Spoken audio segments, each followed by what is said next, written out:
अध्याय 3 लिखतों की परिशुद्धि, ratification of instruments. तो परिशुद्धि से आपको समझ में आ रहा है कि जो क्या है, जो शुद्ध ना हो उसे शुद्धिकरण करना, परिशुद्धि करना, ठीक है ना। तो सेक्शन 26 में हम देखेंगे लिखतें कब परिशोधित की जा सकेंगी। उदाहरण 1, जबकि पक्षकारों के कपट या पारस्परिक भूल के कारण कोई लिखित संविदा या अन्य लिखित जो किसी ऐसे कंपनी के संगम अनुच्छेद न हो जिसे कंपनी अधिनियम 1956 उनके वास्तविक आशय को अभिव्यक्त नहीं करती है, तब यानी कि पक्षकारों के बीच क्या हुआ, पक्षकारों ने क्या किया है, कपट किया है। पहली चीज अंडरलाइन कर लीजिए, पक्षकारों ने कपट किया है या पारस्परिक भूल हुई, यानी पक्षकार जो थे पक्षकारों से पारस्परिक तौर से दोनों पक्षकारों से कोई भूल हुई है जिसकी वजह से जो कोई लिखित संविदा की गई है या कोई अन्य लिखित है। और ऐसी संविदा या अन्य लिखित क्या है, कंपनी के अगर संगम अनुच्छेद नहीं है जिन पर कंपनी अधिनियम लागू नहीं होता है और उनके वास्तविक आशय को अभिव्यक्त नहीं करती हैं, तब क्या क्या किया जा सकता है।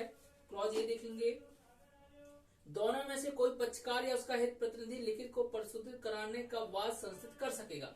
तब यानी कि जो संविदा के दोनों पक्षकारों में से कोई भी पक्षकार क्या कर सकता है, ऐसा वाद संस्थित, यानी कि जो लिखित है या कोई जो लिखित है या कोई संविदा है जो लिखित संविदा है उसको परिशुद्ध कराने के लिए वाद ला सकता है, दोनों में से कोई पक्षकार।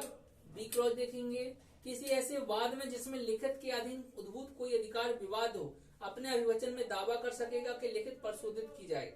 तो जो ऐसे वाद में जो वादी है क्या कर सकता है, कोई अधिकार उत्पन्न हो रहा है तो ऐसे अभिवचन करके क्या है वो संशोधित करा सकता है कि इस प्रकार के जो भी अधिकार उत्पन्न हो रहा है या ऐसे जो दावा कर सकता है उसमें उसके लिए परिशोधित की जाए, यानी कि उसमें उल्लेख किया जाए।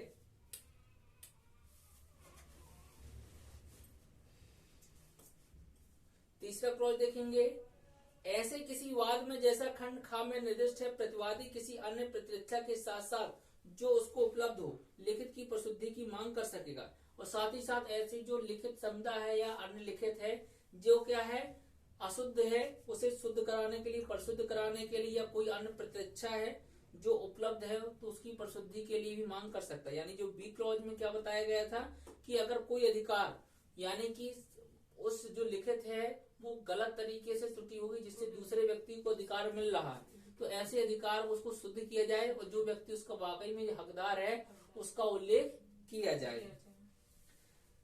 आगे देखेंगे उपधारा 2, यदि किसी वाद में जिसमें संविदा या अन्य लिखित का उपधारा 1 के अधीन परिशोधित कराना इप्सित हो, न्यायालय इस निष्कर्ष पर पहुंचे कि कपट या भूल के कारण वह लिखित पक्षकारों को वास्तविक आशय अभिव्यक्त नहीं करती, तो जहां तक पर व्यक्तियों द्वारा सद्भावपूर्वक और मूल्यार्थ अर्जित अधिकारों पर प्रतिकूल प्रभाव डाले बिना ऐसे किया जा सके, न्यायालय स्वविवेक में लिखित को ऐसे परिशोधित करने का निर्देश दे सकेगा जिससे वह आशय अभिव्यक्त हो जाए। उपधारा 3, लिखित संविदा पहले परिशोधित की जा सकेगी और तब यदि परिशुद्धि का दावा करने वाले पक्षकार ने अपने अभिवचन में ऐसे प्रार्थना की हो और न्यायालय ठीक समझे तो वह बिननिश्चय प्रवर्तित की जा सकेगी। यानी सबसे पहले अगर जो लिखित है उसे क्या करेंगे, परिशुद्धि करेंगे और परिशुद्धि करने के बाद ही उसका क्या कराया जा सकता है, उसे प्रवर्तित कराया जा सकता है, ठीक है ना। बगैर परिशुद्धि के उसका प्रवर्तन नहीं कराया जाएगा। यानी सबसे पहले उस लिखित को परिशुद्ध करेंगे और परिशुद्ध कराने के बाद उसका प्रवर्तन करेंगे। उपधारा 4, किसी लिखित की परिशुद्धि के लिए इस धारा के अधीन किसी भी पक्षकार को अंतोष अनुगत न किया जाएगा जब तक कि उसका बिननिश्चय दावा न किया गया हो। यानी कि जब लिखित है उसकी परिशुद्धि के लिए मांग की गई है, परिशुद्धि के साथ साथ परिशुद्धि का जो दावा किया गया है दावे के साथ साथ जब तक अंतोष की मांग नहीं की जाएगी तब तक अंतोष न्यायालय नहीं दिलाएगा, ठीक है ना। परंतु जहां किसी पक्षकार ने अपने अभिवचन में किसी ऐसे अंतोष का दावा न किया हो वहां न्यायालय कार्यवाही की किसी भी प्रक्रम में ऐसे दावे को अंतर्गत करने के लिए अभिवचन को संशोधित करने की अनुज्ञा ऐसे निबंधनों पर देगा जो न्याय संगत हो। यानी कि अगर जो वादी है उसने क्या है ऐसे परिशुद्धि कराने के आवेदन में कोई अंतोष की मांग नहीं की है तो न्यायालय क्या करा सकता है, ऐसे परिशुद्धि कराने के आवेदन में वाद में क्या उसे अनुमति दे सकता है निबंधनों के साथ कि वो ऐसे वाद में संशोधन करके अंतोष की भी मांग करे। तो ये हमने चैप्टर 3 अध्याय 3 में लिखतों की प्रसिद्धि के संबंध में है, ये हमने कंप्लीट कर लिया। अब आगे देखेंगे अगला चैप्टर है चैप्टर 4, जिसमें संविधाओं को विखंडन, रेसिस्टेशन ऑफ कॉन्ट्रैक्ट्स के बारे में है, संविधाओं के विखंडन के बारे में है। धारा 27, विखंडन कब न्याय निर्णीत या नामंजूर किया जा सकेगा। ठीक इसी तरीके का प्रावधान कहां पर है, इंडियन कॉन्ट्रैक्ट एक्ट की सेक्शन 62 में, धारा 62 में। तो यहाँ पर नोट करके लिखेंगे कि जैसे यहाँ पे हम एसआरए की धारा 27 पढ़ रहे हैं, ठीक ऐसा ही प्रावधान भारतीय संविदा अधिनियम की धारा 62 में प्रावधान किया गया है। धारा 27, विखंडन कब न्याय निर्णीत या नामंजूर किया जा सकेगा। किसी संविदा में हितबद्ध कोई ही व्यक्ति उसे विखंडित कराने के लिए वाद ला सकेगा। यानी संविदा में हितबद्ध, जो संविदा से हितबद्ध पक्षकार है, वो क्या कर सकता है, ऐसी संविदा को विखंडित कराने के लिए वाद ला सकेगा। और ऐसा विखंडन निम्नलिखित दशाओं में से किसी में भी न्यायालय द्वारा न्याय निर्णीत किया जा सकेगा। और अगर निम्न तरीके की जो दशाएं हैं, अगर इस प्रकार की दशाएं हैं, तो इन दशाओं में अगर उसकी संविदा आ रही है तो न्यायालय क्या कर सकता है, इस पर निर्णय ले सकता है, निर्णय दे सकता है। फर्स्ट है, पहली दशा कौन सी है, जहां की संविदा वादी द्वारा स्वीकरणीय या परिसे है। यानी कि ऐसी संविदा है जो संविदा का जो वादी है, वादी द्वारा स्वीकरणीय है या परिसे है। तो इस स्थिति में न्यायालय क्या कर सकता है, ऐसी संविदा को न्याय निर्णीत कर सकता है। ठीक है ना। दूसरा क्लॉज है, दूसरी दशा है, जहां की संविदा ऐसे हेतुओं से विधि विरुद्ध हो। यानी जो संविदा है ऐसे हेतुओं से विधि विरुद्ध हो, जो उसके देखने ही से प्रकट नहीं है और प्रतिवादी का दोष वादी से अधिक हो।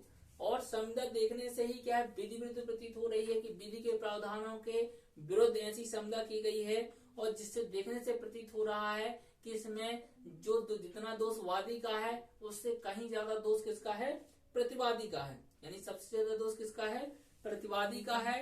तो इस प्रकार की संविदा को न्यायालय क्या कर सकता है, न्याय निर्णीत कर सकता है, विखंडित कर सकता है, विखंडित करने का निर्णय दे सकता है।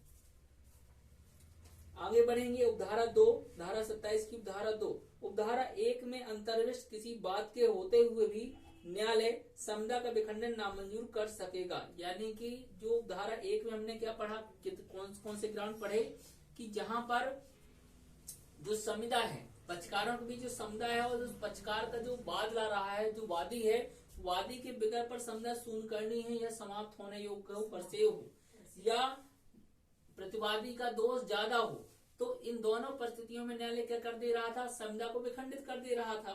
तो अगर ये प्रावधान नहीं भी है, ये प्रावधान ग्राउंड नहीं भी है, तब भी न्यायालय क्या कर सकता है, वादी द्वारा वाद लाने पर संविदा का क्या कर सकता है, न्यायालय विखंडन कर सकता है या संविदा का विखंडन नामंजूर कर सकता है।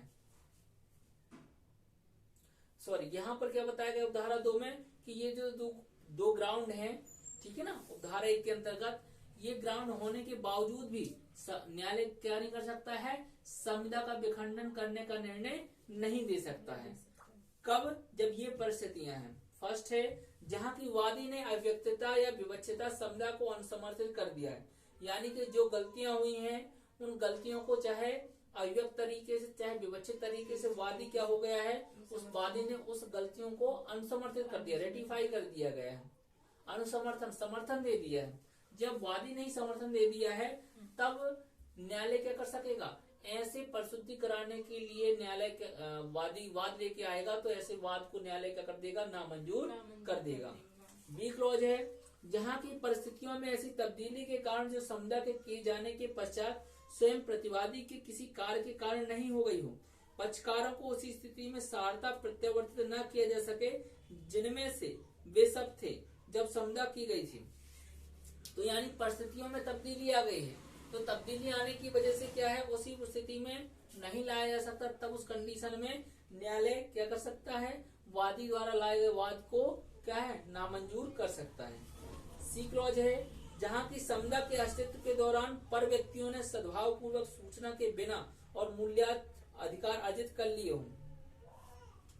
यानी कि संविदा के अस्तित्व के दौरान, जब संविदा अस्तित्व में थी उसी दौरान क्या है, पर व्यक्तियों ने क्या कर लिया है, सद्भाव पूर्वक सूचना के बिना, सूचना दिए बिना मूल्यार्थ मूल्य देकर के अधिकार अर्जित कर लिए हैं, तब उस कंडीशन में भी न्यायालय क्या कर सकती है, वादी द्वारा लाए गए वाद को नामंजूर कर सकती है।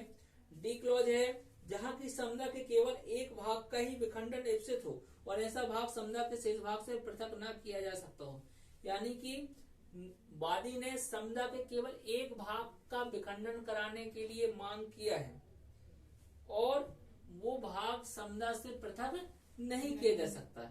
यानी जो पूरी समुदा हुई है, पक्षकारों के बीच जो भी कॉन्ट्रैक्ट हुआ है, जो भी समुदा हुई है, तो मान लीजिए ये कॉन्ट्रैक्ट हुआ, कॉन्ट्रैक्ट में जो केवल वादी ने इस भाग को ही क्या है मांग किया है समाप्त करने की, लेकिन इस भाग को इस पूरे कॉन्ट्रैक्ट से अलग ही नहीं किया जा सकता। तब इस प्रकार से ऐसे वाद को न्यायालय क्या कर देगी, नामंजूर कर देगी। क्यों? क्योंकि इस भाग को पृथक ही नहीं किया जा सकता। स्पष्टीकरण, इस धारा में समुदा से उन राज्य क्षेत्रों के संबंध में जिन पर संपत्ति अंतरण अधिनियम 1882 का विस्तार नहीं है, लिखित समुदा विपरीत है। तो यहाँ पर जहाँ टीपीए लागू नहीं होता है और वहां पर समुदा से क्या से है, समुदा से लिखित समुदा, यानी समुदा कौन सी समुदा, जो लिखित हो। चलिए इसके बाद नेक्स्ट सेक्शन देखते हैं, नई अगली धारा, धारा 28, स्थावर संपत्ति के विक्रय या पट्टे पर दिए जाने के लिए ऐसी समुदायों का जिनके विनिर्दिष्ट पालन की डिक्री की जा चुकी हो, कतिपय परिस्थितियों में विखंडन।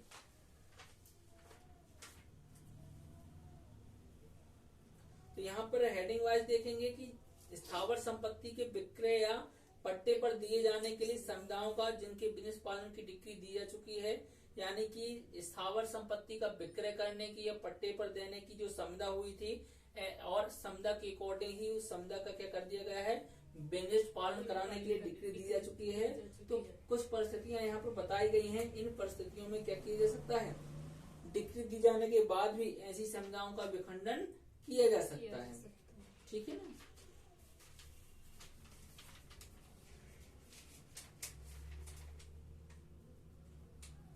चलिए इसे रीड कर लेना है आपको।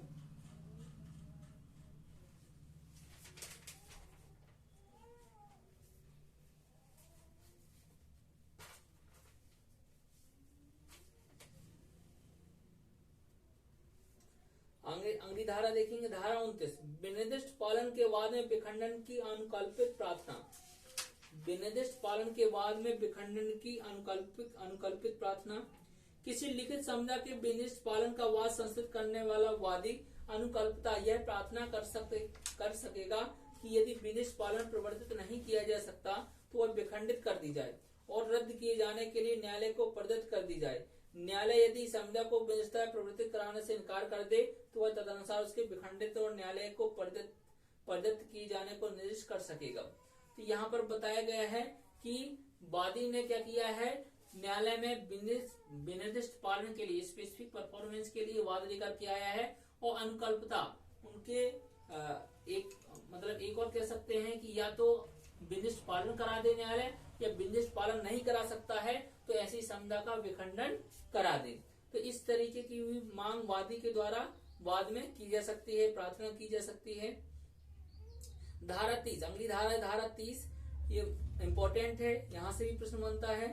विखंडित कराने वाले पक्षकारों से न्यायालय साम्य बरतने की अपेक्षा कर सकेगा, यानी कि जो पक्षकार क्या है, न्यायालय से चाहता है कि वो न्यायालय उसकी बातों को माने, ठीक है ना, तो उन पक्षकारों को क्या करना होगा, साम्य बरतना होगा।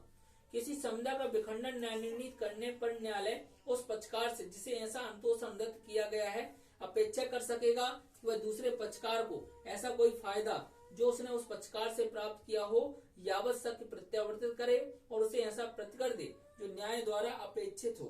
ठीक है ना। तो यानी कि अंडरलाइन कर लीजिए, इसमें हेडिंग वाइज ही अंडरलाइन कर लीजिए कि जो विखंडित कराने वाला पक्षकारों से न्यायालय क्या करेगा, साम्य बरतने की अपेक्षा कर सकेगा। तो इसे अंडरलाइन कर लीजिए। तो साम्य मीन्स इक्विटी, यानी कि अब पक्षकारों को सही होना चाहिए, यानी कि ऐसा नहीं कि पक्षकार ही क्या कर रहे हैं, वादी ही क्या कर रहे हैं, कपट कर रहे हैं, दूसरे पक्षकार के साथ कपट कर रहे हैं, उसके साथ धोखा कर रहे हैं, तो ऐसा नहीं होना चाहिए। ठीक है ना। यानी कि उन्हें भी क्या है, उनको सही होना चाहिए। चलिए आ जाएंगे अगला चैप्टर 5। तो चैप्टर 5 में क्या है, लिखतों के रद्दकरण, कैंसिलेशन ऑफ इंस्ट्रूमेंट्स के बारे में है। यानी जो लिखतें लिखी गई हैं उनको रद्द कराने के संबंध में प्रावधान किया गया है।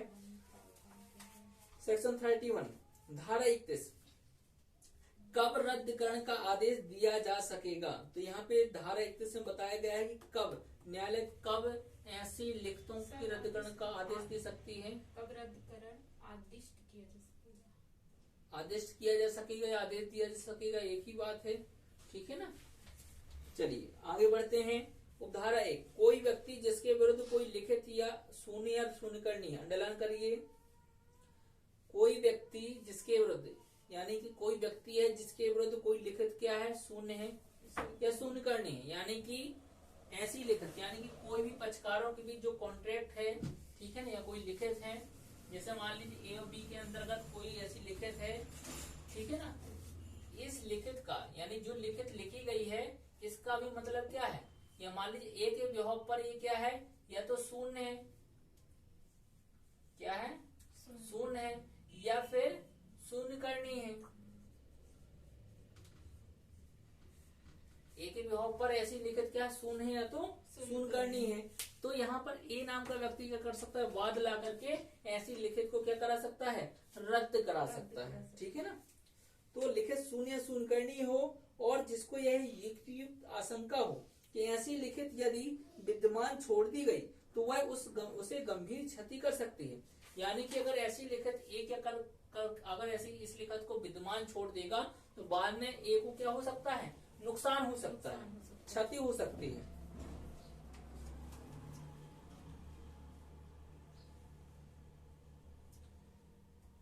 तो उसको शून्य शून्यकरणी न्यायान्वित कराने के लिए वाद ला सके। तो ए क्या कर सकता है, ऐसी लिखित को शून्य शून्यकरणी कराने के लिए वाद ला सकता है और न्यायालय स्वविवेक में उसे ऐसा न्यायान्वित कर सकेगा और न्यायालय को प्रदत्त और रद्द किए जाने के लिए आदेश दे सकेगा। तो न्यायालय स्वविवेक से क्या कर सकता है, ऐसी लिखित को लेकर के न्यायान्वित कर सकेगा, यानी से रद्द कराने का भी आदेश दे सकेगा।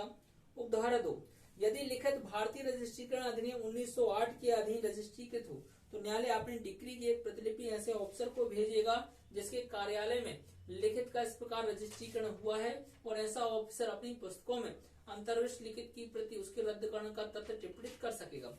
और न्यायालय क्या करता है, ऐसी लिखित को रद्द करने का अगर आदेश देता है तो ऐसे आदेश, ऐसी डिक्री की कॉपी क्या करेगा, अगर ऐसी लिखित के संबंध में रजिस्ट्रीकरण अधिनियम के अंतर्गत रजिस्ट्री ऑफिस में अगर इसकी रजिस्ट्री हुई है तो वहां पर एक कॉपी भेजेगा रजिस्ट्री कार्यालय। तो रजिस्ट्री कार्यालय का जो अफसर है वो क्या करेगा, इस चीज की पुष्टि करेगा और ऐसे आदेश को उस रजिस्ट्री के साथ रखेगा, ठीक है ना।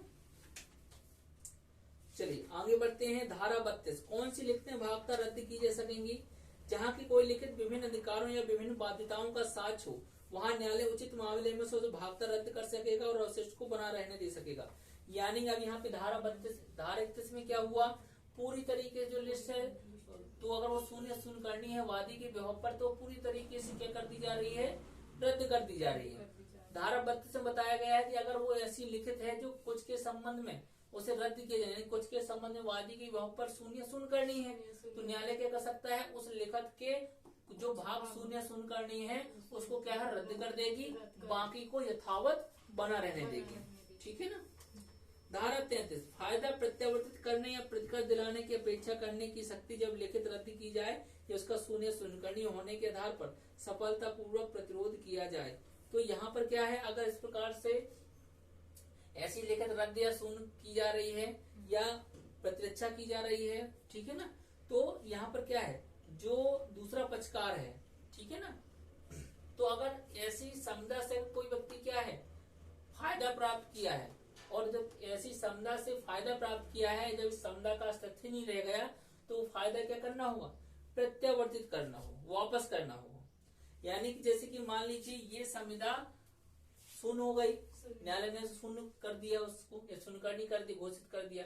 तो मान लीजिए जो फायदा ए ने प्राप्त किया था, मान लीजिए जो भी फायदा बी ने ए को दिया था वो फायदा ए को क्या करना होगा, वापस करना होगा, लौटाना होगा, ठीक है ना।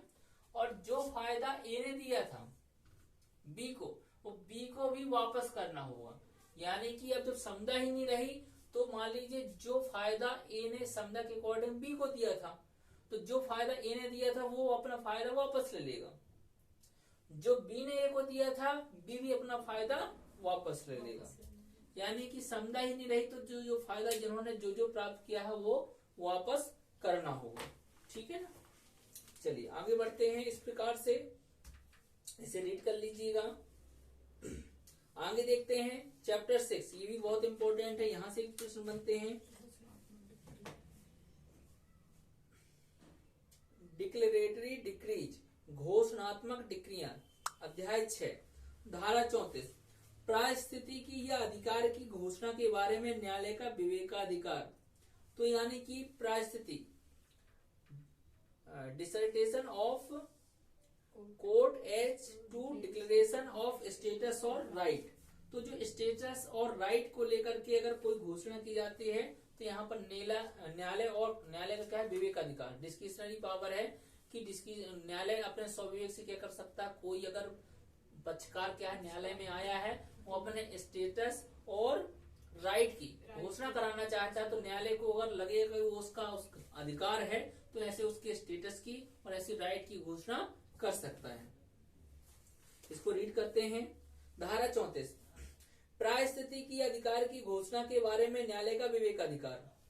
कोई व्यक्ति जो किसी विधिक हैसियत का या किसी संपत्ति के बारे में किसी अधिकार का हकदार हो, ऐसे किसी व्यक्ति के विरुद्ध जो ऐसी हैसियत का या ऐसे अधिकार के हक का प्रत्याख्यान करता हो या प्रत्याख्यान करने में हितबद्ध हो, वाद संसित कर सकेगा। तो यानी कि जो भी व्यक्ति क्या है उसका हकदार है, ठीक है ना, हक रखता है या स्टेटस रखता है, वो क्या कर सकता है, न्यायालय में ऐसी घोषणा कराने के लिए वाद ला सकता है, या जो उसका प्रत्याख्यान कर सकता है या करता है वो भी क्या कर सकता है, न्यायालय में वाद ला सकता है। और न्यायालय स्वविवेक में उस वाद में घोषणा कर सकेगा कि वह ऐसा हकदार है, और वादी के लिए आवश्यक नहीं है कि वह उस वाद में किसी अतिरिक्त संतोष की मांग करे। और जो वादी है वो क्या कर सकता है, अगर वो हक और अधिकार की घोषणा, स्टेटस की घोषणा कराने के लिए अगर न्यायालय में वाद लेकर के आया है तो केवल हक और अधिकार की ही, यानी परिस्थिति या अधिकार की ही घोषणा करा सकता है, अन्य कोई संतोष की मांग नहीं कर सकता। तो अंडरलाइन कर लीजिए, ऐसे वाद में, उस वाद में किसी अतिरिक्त संतोष की मांग करे, यानी वो इस वाद में, यानी परिस्थिति या अधिकार की घोषणा कराने के बाद में अंतोष की मांग वादी नहीं कर सकता। परंतु कोई भी न्यायालय वहां ऐसी घोषणा नहीं करेगा जहां की वादी हक की घोषणा मात्र के अतिरिक्त कोई अंतोष मांगने के योग्य होते हुए भी वैसा करने में लोभ करे। यानी कि न्यायालय ऐसी स्थिति में, ऐसी परिस्थिति में न्यायालय किसी व्यक्ति वादी के पक्ष में क्या नहीं करेगा, ऐसी परिस्थिति की अधिकार की घोषणा नहीं करेगा। कब?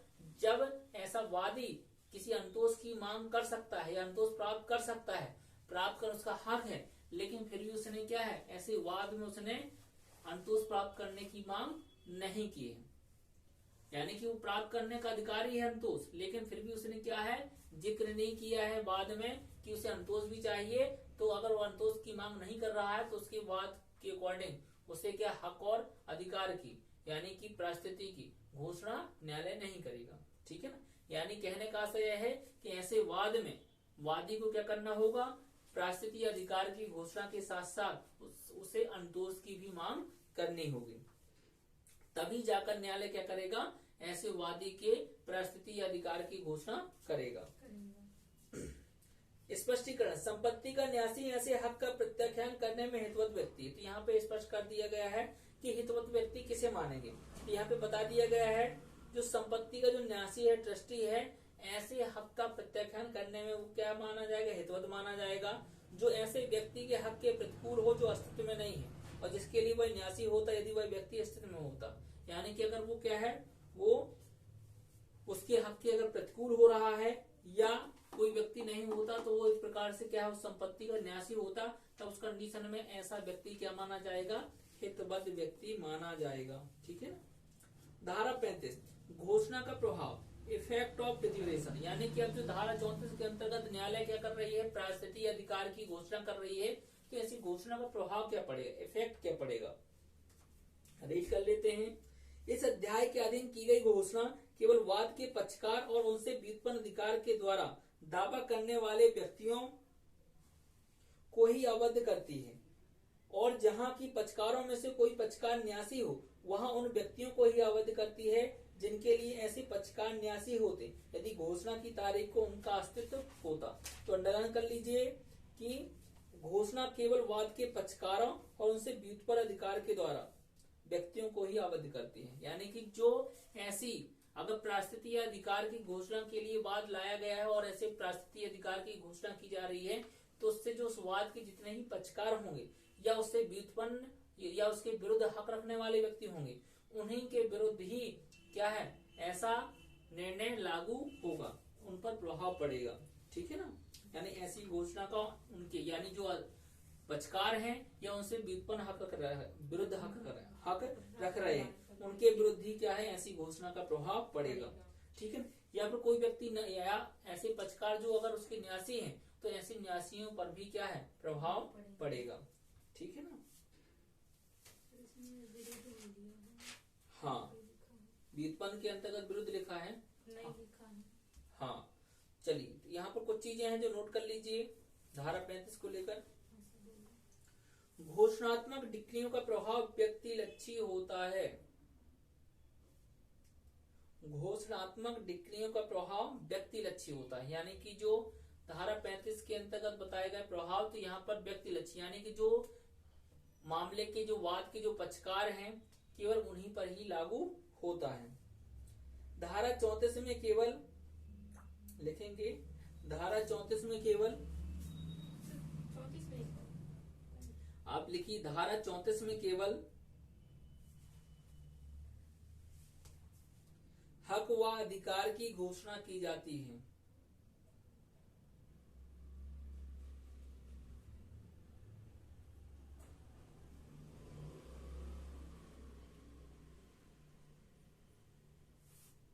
हक व अधिकार की घोषणा की जाती है, ना प्रतिकर दिया जाता है, ना प्रतिकर दिया जाता है,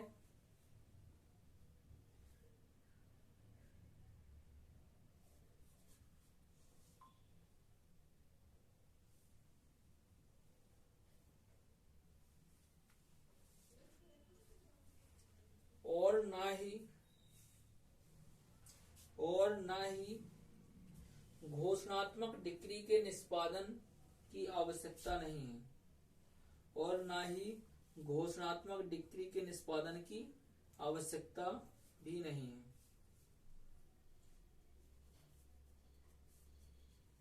और ना ही घोषणात्मक डिक्री के निष्पादन की आवश्यकता भी नहीं है। ठीक है ना, चलिए इस प्रकार से ये चैप्टर 6 कंप्लीट हो जाता है। ठीक है ना।